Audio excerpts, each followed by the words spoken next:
Hello ചങ്കളെ, അസ്സലാമു അലൈക്കും. എന്തൊക്കെയുണ്ട് എല്ലാവരും വിശേഷമൊക്കെ? സുഖമല്ലേ? ഞാനിപ്പോൾ ഇന്നൊരു വീഡിയോ ആയിട്ട് വരാൻ കാരണം എന്താ വെച്ചാൽ, ഒരു 2-3 മാസങ്ങളായിട്ട് നമുക്ക് ഈ ബാംഗ്ലൂരിലേക്ക് ഒരുപാട് ഊബറിൽ ഡ്രൈവർമാർ ഒരുപാട് വരുന്നുണ്ട്, പ്രത്യേകിച്ചും മലയാളികൾ. അപ്പോൾ വരുന്നതിനനുസരിച്ച് പോകുന്നുണ്ട്. അപ്പോൾ ഇത് എന്താ പറയുക, ഇങ്ങോട്ട് വരാനുള്ളൊരു ആകർഷണീയത എന്തുകൊണ്ടാണെന്ന് എനിക്ക് മനസ്സിലാവണില്ല. അപ്പോൾ വരുന്നവരൊക്കെ ഒന്ന് ശ്രദ്ധിക്കേണ്ട ഒരു കാര്യം എന്താന്ന് വെച്ച് കഴിഞ്ഞാൽ, ഒന്നാമതായിട്ട് നമ്മൾ ശ്രദ്ധിക്കേണ്ടത്, നമുക്ക് ഡ്രൈവിംഗ് ഒന്ന് ഏകദേശം ഒരു അത്യാവശ്യം ഒരു എക്സ്പീരിയൻസ് ഉണ്ടാവുകയാണെങ്കിൽ നല്ലത്. ചില ആളുകൾ ഡ്രൈവിംഗ് ലൈസൻസ് എടുത്ത ഉടനെ തന്നെ, കിട്ടിയ ഉടനെ തന്നെ ഉണ്ട് വരുന്നത്. എന്നിട്ട് ഇവിടെ കടന്നിട്ട് കളിക്കണൊക്കെ നമ്മൾ കാണുന്നതാണ്. പുതിയ ചെക്കന്മാർ വന്നിട്ട് കുറച്ചൊക്കെ നമ്മൾ ട്രാഫിക്കിൽ ഓടാൻ കഴിയും എന്നുള്ള ധൈര്യത്തിൽ വന്നിട്ട് ആ ധൈര്യത്തിൽ വരണം നമ്മൾ. എന്നാലേ നമുക്ക് എന്താ പറയാ, ഇവിടെ ഒന്ന് പിടിച്ചേക്കാൻ കഴിയുള്ളൂ.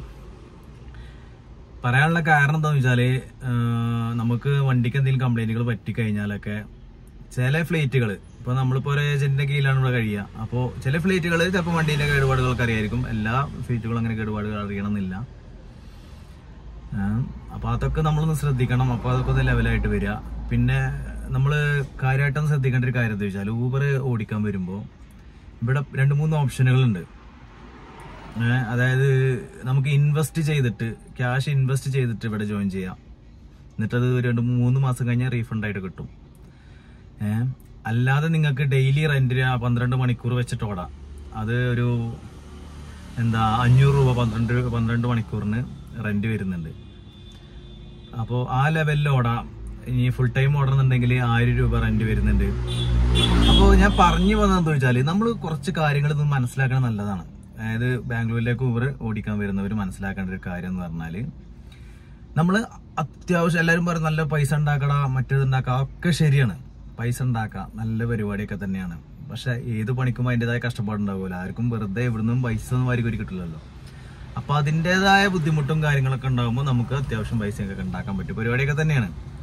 കുറച്ച് കഷ്ടപ്പെടണം, ഏത് പണിക്കും അങ്ങനെ തന്നെയാണ്. പറഞ്ഞു വന്നത്, നമുക്കിപ്പോൾ ഓരോ ഫ്ലീറ്റിലും അവർക്ക് ടാർഗറ്റ് ഉണ്ട്. അവർക്ക് ആഴ്ചയിൽ ഇത്ര ട്രിപ്പ് എടുത്ത് കൊടുക്കണം എന്നുള്ള ടാർഗറ്റൊക്കെ ഉണ്ട്. അല്ലാതെ ചില ആളുകളോട് വന്നിട്ട് എന്താ പറയാ, വണ്ടി എടുക്കുക, റെന്റിന് ഓടുക, പിന്നെ നമുക്ക് നമ്മുടെ ഇഷ്ടത്തിനനുസരിച്ച് ഓടാം, ബാംഗ്ലൂരൊക്കെ അടിച്ച് വിളിക്കുക, അങ്ങനെയൊക്കെ ഉദ്ദേശത്തിൽ വരികയാണെന്നുണ്ടെങ്കിൽ ചിലപ്പോൾ നമ്മൾ അവർ പറയുന്ന ടാർഗറ്റ് നമുക്ക് ഫില്ല് ചെയ്ത് കൊടുക്കാൻ പറ്റൂല. പിന്നെ എന്ത് ചെയ്യും, ടാർഗറ്റ് ഫില്ല് ചെയ്ത് കൊടുക്കാൻ കഴിഞ്ഞില്ല എങ്കിൽ പിന്നെ അവർ ക്യാഷ് കട്ട് ചെയ്യും. അതായത് നമുക്ക് ഊബർ ബുക്ക് ചെയ്യുമ്പോൾ ഓൺലൈൻ പേയ്മെന്റ് ഉണ്ടാവും, ക്യാഷ് പേയ്മെന്റ് ഉണ്ടാവും. ഈ ഓൺലൈൻ പേയ്മെന്റിന്റെ ക്യാഷ് നമുക്ക് നേരെ ഫ്ലൈറ്റിലേക്കാണ് പോവുക. അത് ഓൺലൈനായി കിടക്കും. അത് നമുക്ക് വീക്കിലി അവർ ക്ലോസ് ചെയ്ത് തരാം. അല്ലാത്ത നമ്മളെ അക്കൗണ്ടിലേക്ക് വരും. അപ്പോൾ ഈ ക്യാഷ്, ഓൺലൈനായിട്ട് കിടക്കുന്ന ക്യാഷ് അവർ വീക്കിലും ക്ലോസ് ചെയ്ത് തരും. അപ്പോൾ നമുക്ക് അത് ടാർഗറ്റ് നമ്മൾ ഫില്ല് ചെയ്ത് കൊടുത്തിട്ടില്ല എന്നുണ്ടെങ്കിൽ നമുക്ക് കട്ടിങ് ഉണ്ടാവും. ഇപ്പം ഞാൻ എൻ്റെ അനുഭവത്തിൽ നല്ല അനുഭവമുണ്ട്. കുറേ ആളുകൾ വന്നിട്ട്, പുതിയ ചെക്കന്മാർ വന്നിട്ട് ഓടാൻ വന്നിട്ട് ഒരു ആഴ്ച കഷ്ടിച്ചൊക്കെ ഓടിയിട്ട് പിന്നെ പ്രശ്നങ്ങളായി, എനിക്ക് ഓടാൻ കഴിയുന്നില്ല എന്നൊക്കെ പറഞ്ഞിട്ട്. ഇതെന്താ സംഭവം എന്ന് അറിയോ? ഇതിൻ്റെയൊക്കെ ഒരു കാര്യം പറഞ്ഞുതരാം. നമ്മൾ ഫസ്റ്റ് തന്നെ വന്ന് ഇൻവെസ്റ്റ് ചെയ്തിട്ട് ഓടാൻ നിൽക്കരുത്, ദയവ് ചെയ്ത്. കാരണം ഞാൻ പറയാൻ കാരണം, ഒരുപാട് പ്രശ്നങ്ങൾ നടന്നിട്ടുണ്ട്, അറിവിലുണ്ട്. ഒരുപാട് പ്രശ്നങ്ങൾ നടന്നില്ല. പുതിയ ചെക്കന്മാർ വന്ന് കണ്ട് ഫസ്റ്റ് തന്നെ ക്യാഷ് ഇത്ര ഇൻവെസ്റ്റ് ചെയ്തിട്ട് 3 മാസം കഴിഞ്ഞാൽ റീഫണ്ടാണ്. ഓക്കെ, എന്നിട്ട് അവരെ കൊണ്ട് കഴിയുന്നില്ല, ഇവിടെ ഓടാൻ കഴിയുന്നില്ല. പിന്നെ അവർക്ക് പറയാം ഉറക്ക് ശരിയാവുന്നില്ല, ഇവിടെ വന്നിട്ട് ഉറക്ക് ശരിയാവുന്നില്ല, ഫുഡ് ശരിയാവുന്നില്ല എന്നൊക്കെ പറഞ്ഞിട്ട് ഫ്ലൈറ്റിനടുത്ത് പൈസ വെച്ചിട്ട് കാര്യമില്ല. അവർ 3 മാസം ഇവിടെ കണ്ടിന്യൂ വർക്ക് ചെയ്യാതെ അവരെ ക്യാഷ് തരൂല. കണ്ടിന്യൂ മീൻസ് കാരണം ആ 3 മാസം ഇവിടെ വർക്ക് ആവണം. എന്നാൽ അത് കഴിഞ്ഞ ശേഷം എത്രയാണ് നിങ്ങൾ ഇൻവെസ്റ്റ് ചെയ്തിട്ടാൽ ക്യാഷ് തിരിച്ചു തരുള്ളൂ. അപ്പൊ അവരോട് പ്രശ്നം ഉണ്ടാക്കി അങ്ങനെയൊക്കെ ഒരുപാട് കേസുകളുണ്ട് അറിവില്. അപ്പൊ അതുകൊണ്ട് ഞാൻ പറയണത്, നമുക്ക് ഡെയിലി റെന്റിന് ഓടുന്ന ഫ്ലൈറ്റുകളൊക്കെ ഉണ്ട് ഇവിടെ. അതൊരു 500 രൂപ വെച്ച് ഡെയിലി വെച്ചുകൊണ്ട് ഓടുക. ഡെയിലി 500 രൂപ 12 മണിക്കൂറിന് കൊടുക്കുക, ഓടുക. എന്നിട്ട് നമുക്ക് ഓക്കെ അല്ലാന്നുണ്ടെങ്കിൽ വേണ്ട, തുടരേണ്ട, നാട്ടിൽ തന്നെ പോവാം. അല്ലാതെ ഇവിടെ വന്ന് ഫസ്റ്റ് തന്നെ ഓരോരുത്തർ വാക്കുകൾ, പല ആളുകൾ പറയണ എത്ര രൂപ ഉണ്ടാക്കാം, അതൊക്കെ ഓരോരുത്തരുടെ സാമർത്ഥ്യമാണ്. എല്ലാവരെയും കൊണ്ട് ഉൾക്കൊള്ളാൻ കഴിയണമെന്നില്ല. ഞാൻ ഒന്നാമത് പറഞ്ഞുതരാം, ഇവിടുത്തെ ട്രാഫിക്. പിന്നെ ഉള്ളത് ഇവിടുത്തെ ഭക്ഷണ രീതി. അത് നമുക്ക് എന്താ പറയാ, എല്ലാവർക്കും കഴിയണമെന്നില്ല. അറിയാലോ, കർണാടകയിലുള്ള ഭക്ഷണം മാക്സിമം നമ്മൾ തട്ടുകടയിൽ നിന്ന് കഴിക്കാൻ നോക്കുക. ഹോട്ടലുകൾ കഴിച്ചു കഴിഞ്ഞാൽ നമ്മുടെ പോക്കറ്റ് കയറും. അപ്പോ പൈസന്റെ കാര്യം എന്ന് പറഞ്ഞാൽ തട്ടുകടി നമ്മൾ മാക്സിമം കഴിക്കാൻ നോക്കുക. പിന്നെ കേരള ഫുഡ് കിട്ടണം എന്ന് അന്വേഷിക്കുകയാണെങ്കിൽ കേരള ഫുഡും കാര്യങ്ങളൊക്കെ ഉണ്ട്. അതിനുള്ള പൈസയും കാര്യങ്ങളൊക്കെ കൂടുതലാവും. നമുക്ക് നമ്മളെ കൊണ്ട് താങ്ങാവുന്ന രീതിയിലുള്ള ഭക്ഷണം കഴിക്കണമെങ്കിൽ തട്ടടിയിൽ നിന്ന് കഴിച്ചാൽ നമുക്ക് എന്താ പറയാ, നമുക്കൊരു 50 റുപ്യനുള്ളിലൊക്കെ ഒരു നേരത്തെ ഭക്ഷണം ഉഷാറായി പോകും തട്ടടിയിൽ നിന്ന് കഴിക്കുകയാണെങ്കിൽ. അപ്പൊ അതൊക്കെ നമ്മൾ മനസ്സിലാക്കുക. ഫുഡിന്റെ കാര്യത്തിൽ എല്ലാവർക്കും ഉൾക്കൊള്ളാൻ കഴിയണമെന്നില്ല. അപ്പൊ അതൊന്നും ആദ്യം മനസ്സിലാക്കുക. പിന്നെ ഉറക്കിന്റെ കാര്യം, ഉറക്കെന്ന് പറഞ്ഞാല് നമുക്ക് റൂം എടുക്കുകയാണെന്നുണ്ടെങ്കിൽ കുഴപ്പമില്ല, ഉഷാറായിട്ട് ഒരു 12 മണിക്കൂറൊക്കെ വർക്ക് ചെയ്യണമെങ്കിൽ 12 മണിക്കൂർ എന്താ പറയാ റൂമിലൊക്കെ കിടക്കാം. പിന്നെ ഇവിടെ റൂമൊക്കെ അത്യാവശ്യം റെന്റ് ഉണ്ടാവും. പിന്നെ കുറഞ്ഞതൊക്കെ ഉണ്ടാവും, ലോക്കൽ ഏരിയയിലൊക്കെ പോയി കുറഞ്ഞ റെന്റ് കിട്ടും. 2-3 ആളുകളൊക്കെ ഷെയർ കൂട്ടി എടുക്കുകയാണെന്നുണ്ടെങ്കിൽ കുഴപ്പമില്ല. പിന്നെ അത്യാവശ്യം പൈസ ഉണ്ടാക്കണം തോന്നിയവരൊക്കെ എന്താ ചെയ്യുക, റൂം എടുക്കാതെ ചെയ്യണവരൊക്കെ ഉണ്ട് ഇവിടെ.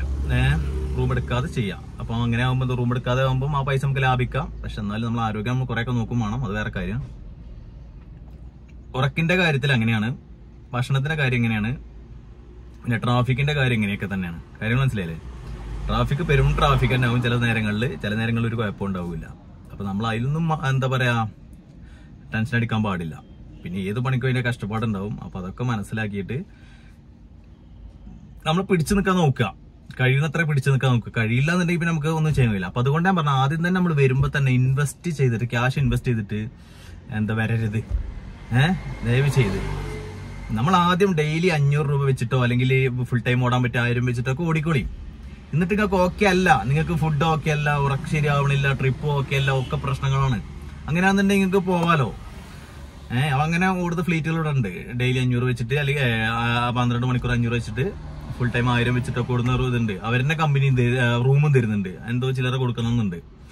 പിന്നെ അതിനെ കുറിച്ച് കറക്റ്റ് നമുക്കറിയില്ല. നമ്മുടെ ഫ്ലീറ്റിലൊന്നും ഇൻവെസ്റ്റിംഗ് ആണ് നമ്മുടെ ഫ്ലീറ്റിലുള്ളത്. പിന്നെ സാലറി ബേസ് ഉണ്ട്, സാലറിക്ക് ഓടുന്നവരൊക്കെ ഉണ്ട്. സാലറിക്ക് ഓടാന്നൊക്കെ പറഞ്ഞാൽ നിങ്ങൾ അനുഭവിച്ചു തന്നെ അറിയണം. അപ്പൊ തന്നെ നമുക്ക് പറഞ്ഞു തന്നാൽ നമുക്ക് മനസ്സിലാവില്ല. അപ്പം ഏത് പണിക്കും അതിൻ്റെതായ ബുദ്ധിമുട്ടും കാര്യങ്ങളൊക്കെ ഉണ്ട്. അപ്പൊ നമ്മളൊന്നും മനസ്സിലാക്കേണ്ടത്, ഒന്ന് നമുക്ക് ഇത് ഇൻവെസ്റ്റ് ചെയ്യാതെ നമ്മൾ വരിക മാക്സിമം. റെന്റിന് ഓടിയിട്ട് ഓക്കെ ആണെന്നുണ്ടെങ്കിൽ നിൽക്കതില്. അപ്പൊ ഒരുപാട് കാര്യങ്ങൾ പിന്നെ നമുക്ക് വന്നതിന് ശേഷം നമുക്ക് മനസ്സിലാക്കി തുടങ്ങും. ഞാൻ ഇപ്പൊ നമ്മളൊന്നും വരുമ്പോഴൊന്നും ഇതിനെ കുറിച്ചൊന്നും അറിഞ്ഞിട്ടൊന്നല്ല, ജസ്റ്റ് ഒരു കേട്ട് കേൾവി. ഇപ്പൊ ഞാൻ നിങ്ങളോട് പറയണ പോലെ തന്നെ നിങ്ങൾക്കൊന്ന് കേൾക്കുന്ന അതേപോലെ നിങ്ങൾ വരുന്നത്. അപ്പോ വരുന്നവര് മാക്സിമം ശ്രദ്ധിക്കുക. കാരണം പണ്ട് കാര്യമില്ല, നാട്ടിൽ പണിയൊക്കെ കുറവാകുമ്പോൾ ഡ്രൈവിങ്ങിനോടൊക്കെ ഒന്നും കൂടി ഇൻട്രസ്റ്റ് ഉള്ള ആളുകളൊക്കെ ആകുമ്പോൾ പെട്ടെന്ന് കയറി വരും. ആ കയറി വരുമ്പോ നമ്മൾ മുൻകൂട്ടി ഒന്ന് ചിന്തിക്കേണ്ട കാര്യങ്ങളെ അപ്പൊ ഒന്ന് സൂചിപ്പിച്ചത്. പൈസ നമ്മൾ വിലപ്പെട്ട പൈസ നമുക്ക് വിലപ്പെട്ടതാണ്. അതുകൊണ്ട് നമ്മൾ എടുത്തിയാടിയാണ് ഇൻവെസ്റ്റ് ചെയ്യാതെ ആദ്യം നമ്മൾ റെന്റിനോ എന്തെങ്കിലും ജസ്റ്റ് പറഞ്ഞ പോലെ ചേർന്ന് നോക്കിയിട്ട് ഓക്കെ ആണെങ്കിൽ മാത്രം നമ്മൾ പിടിച്ചു നിൽക്കുക. പിന്നെ ഇതിനെക്കുറിച്ച് ഐഡിയ ഇല്ലാത്തവരെ പിന്നെ എന്താ പറയുക, ആപ്പിനെ കുറിച്ചൊക്കെ നമുക്ക് പിന്നെ ഓൾറെഡി മനസ്സിലാവും. പിന്നെ ഫസ്റ്റ് ടൈമില് ഒരാഴ്ചയൊക്കെ ബുദ്ധിമുട്ടുണ്ടാവും. അപ്പൊ ഏതറിയുന്നവരാണെങ്കിലും ഈ ബാംഗ്ലൂർ സിറ്റിയിൽ ബുദ്ധിമുട്ടും കാര്യങ്ങളൊക്കെ ഒരാഴ്ച ഉണ്ടാവും. അപ്പൊ അത് എന്താ പറയാ, ആ ബുദ്ധിമുട്ടൊക്കെ നമ്മൾ തരണം ചെയ്യും. ഫസ്റ്റ് ടൈമിൽ ഏത് പണിക്കും അതിന്റെ ബുദ്ധിമുട്ടുണ്ടാവുമല്ലോ, എല്ലാ പണിക്കും അതിൻ്റെതായ ബുദ്ധിമുട്ടും കാര്യങ്ങളൊക്കെ ഉണ്ടാവും. അപ്പൊ അതൊക്കെ മനസ്സിലാക്കി അല്ലാതെ ആർക്കും ഒരു 10 രൂപ വെറുതെ കിട്ടുന്നില്ല. ഏത് പണിക്കും അതിന്റെ കഷ്ടപ്പാടൊക്കെ ഉണ്ടാവും. അപ്പൊ അതൊക്കെ മനസ്സിലാക്കുക. നമ്മള് വരുന്നവർക്ക് മുൻകൂട്ടി ഒന്ന് ജസ്റ്റ് ഒന്ന് പറഞ്ഞു തരാൻ നിങ്ങൾക്ക് തോന്നിയിട്ടുണ്ട് ഒരുപാട്. ഞാനിപ്പോ പോകുമ്പോ തന്നെ ഞാൻ കാണലുണ്ട് ചില ചെക്കന്മാരൊക്കെ ട്രാഫിക്കിൽ കണ്ട് വണ്ടി കൊണ്ടിട്ട് കാട്ടിക്കൂട്ടുന്നത്. എന്നിട്ട് ഈ കന്നടക്കാരത്തെ തൊള്ളിന്ന് നല്ലോണം കേൾക്കുകയും ചെയ്യും. ഇവരത് അങ്ങനെയാണല്ലോ. ഇവിടെ കന്നടക്കാർക്ക് പ്രത്യേകത എന്താ വെച്ചാൽ ഇവിടെ ഓണടിച്ച് വെറുപ്പിക്കും. നമ്മളിപ്പോ വണ്ടി കൊണ്ട് പോകുന്നുണ്ടെങ്കിൽ നമ്മൾ ജസ്റ്റ് ഒന്ന് വണ്ടി നിന്ന് കഴിഞ്ഞാൽ ഓണടിച്ചങ്ങോട്ട് വെറുപ്പിക്കും. അങ്ങനെയാണ് ഇവിടെ. അപ്പൊ അതുകൊണ്ട് നമ്മളിങ്ങനെ കാണും, ഇതിപ്പോ മലയാളിയാണോ, ആ ചെക്ക ഇവിടെ ഇങ്ങനെ ട്രാഫിക്കിലൊക്കെ കടത്തിങ്ങനെ അടങ്ങേറാവണാണ്. പുതിയ ചെക്കന്മാരാ, ലൈസൻസ് എടുത്തു വന്നിട്ടുണ്ടാവുള്ളൂ. അപ്പൊ നമ്മളിങ്ങനെ ചിന്തിക്കും, എന്താ ചെയ്യുക, ഇവരൊക്കെ ഇങ്ങനെ മനസ്സിലാക്കാതെ വന്നതായിരിക്കും. നമുക്ക് തന്നെ സങ്കടം, നമുക്കൊന്ന് ഇറങ്ങിയിട്ടൊന്നും ഹെൽപ്പ് ചെയ്യാൻ പോലും പറ്റില്ല. അത്ര ട്രാഫിക്കാണ് ഇവിടെ. നമുക്ക് നിർത്തി കഴിഞ്ഞാൽ ഭയങ്കര ഇതാണ് ഇവിടെ. അങ്ങനെ ട്രാഫിക്കിലൊക്കെ പെടുമ്പോ അങ്ങനെ പുതിയ ചെക്കന്മാർ വന്ന് പെടലൊക്കെ ഉണ്ട്, കാണുന്നുണ്ട്, നേരിട്ട് കാണുന്നുണ്ട്. നമുക്കൊന്നും ഹെൽപ്പ് ചെയ്യാൻ പറ്റില്ല അവിടെ. അപ്പൊ അതൊക്കെ നമ്മൾ ആദ്യം മനസ്സിലാക്കി കുറച്ചൊക്കെ ലെവലാക്കിയിട്ട് വരിക, എക്സ്പീരിയൻസ് മനസ്സിലായത് ട്രാഫിക്ക് മനസ്സിലാക്കിയിട്ട് വരാൻ നോക്കുക. ഞാൻ ഈ പറഞ്ഞ കാര്യങ്ങൾ മനസ്സിലാക്കി മാക്സിമം ഒന്ന് വരാൻ നോക്കിയാൽ കുറച്ചൊക്കെ നമുക്ക് എന്താ പറയാ പിടിച്ചേക്കാൻ പറ്റുമെന്ന് എനിക്ക് തോന്നുന്നത്. അല്ല നമ്മൾ ഇതൊന്നും മനസ്സിലാക്കാതെ ഇവിടെ വന്നിട്ട് തല ഉണ്ടാക്കിയോ, തല പുകച്ചിട്ടോ ടെൻഷനായിട്ടോ ഫ്ലീറ്റിനോട് കച്ചറ ഉണ്ടാക്കിയിട്ടോ ഒരു കാര്യമല്ല. അവര് പറയുന്ന ടാർഗറ്റ് അവർക്ക് ഫില്ല് ചെയ്ത് കൊടുക്കണം. അവര് പറഞ്ഞിട്ട് കാര്യമില്ല, അവരെ ടാർഗറ്റ് അവർ പറയും, അത് നമ്മൾ ഫില്ല് ചെയ്ത് കൊടുക്കും വേണം. അല്ലാതെ നമ്മൾ അവരോട് പ്രശ്നം ഉണ്ടാക്കിയിട്ട് ഒരു കാര്യമല്ല. അതൊക്കെ നമ്മളൊന്ന് മുൻകൂട്ടി മനസ്സിലാക്കിയിട്ട് വരാൻ ശ്രമിക്കുക. പിന്നെ കുറെ ആളുകൾ ഡ്രൈവേഴ്സിനെ അങ്ങനെ വലിച്ചു കൊണ്ടുവരണ്ട് ഇങ്ങോട്ട്. അപ്പൊ ഞാൻ ഇതൊക്കെ അറിയുമ്പോൾ ചെറിയ ചെറിയ ചെക്കന്മാരെ കാണുമ്പോൾ നമുക്കൊരു സങ്കടമാണ്. ക്യാഷ് മുടക്കിയിട്ട് വരുന്നതുകൊണ്ടാണ് പറയണത്. അപ്പോൾ ഈ ലെവലൊന്നും ചിന്തിക്കാൻ നോക്കുക. റെന്റിനുള്ള പരിപാടി ആദ്യം നോക്കാൻ നോക്കുക. ഡെയിലി റെന്റ് വെച്ചിട്ട് 500 രൂപ ആയിട്ട് 12 മണിക്കൂർ കൊടുക്കാനുള്ള പരിപാടി നോക്കാൻ നോക്കുക മാക്സിമം. ഓക്കെ, അപ്പോൾ ഈ കാര്യങ്ങളൊക്കെ ഒന്ന് മനസ്സിലാക്കി എടുക്കുന്നത് നല്ലതാണ് ബാംഗ്ലൂരിലേക്ക് ഊബർ ഓടിക്കാൻ വരുമ്പോൾ കേട്ടോ. അപ്പോൾ പറഞ്ഞ പോലെ നമുക്ക് നല്ലൊരു വീഡിയോ ആയിട്ട് വീണ്ടും കാണാം. പിന്നെ നമ്മുടെ ചാനൽ സബ്സ്ക്രൈബ് ചെയ്തില്ലെങ്കിൽ ഇപ്പൊ തന്നെ ചെയ്യാം. നല്ല നല്ല വീഡിയോ ആയിട്ട് നമുക്ക് വരുന്നുണ്ട് ഇൻഷാ അല്ലാ. ഓക്കെ, ബൈ, അസ്സലാമു അലൈക്കും.